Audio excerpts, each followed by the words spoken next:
we're here at Catalyst Corporation to figure out what's so cool about manufacturing.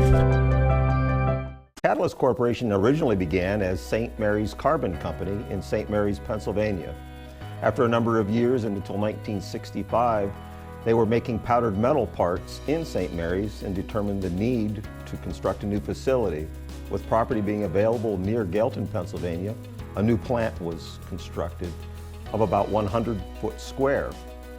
They began for the exclusive purpose of making powdered metal parts. The really cool thing about manufacturing powdered metal parts is that we start with a metal form that almost looks like dust or confectionery sugar.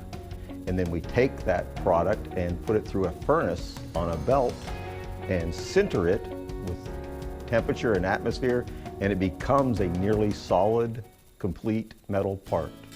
We take a powdered metal, which is almost as fine as sand, and put it into a set of tools, compact it together to form a part, and then we send it through a furnace to make it solid.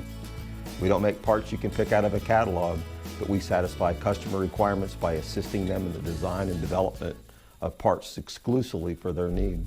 Here's a part that we manufacture, molds in a press like this, goes through the sintering process, and it goes out and get machined, and it'll look like this as a finished product. In here, there's 3 different parts in this steering column assembly.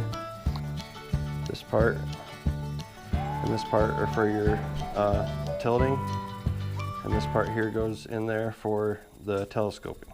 The coolest part about my job is that I get to be involved in making products that go into things that people use every day, and also that these parts that we make start out as metal dust. As an engineer, as well as the engineering department as a whole, is important to Catalyst so that we have the proper processes, materials, and equipment in place to make the best product for the customer that we can.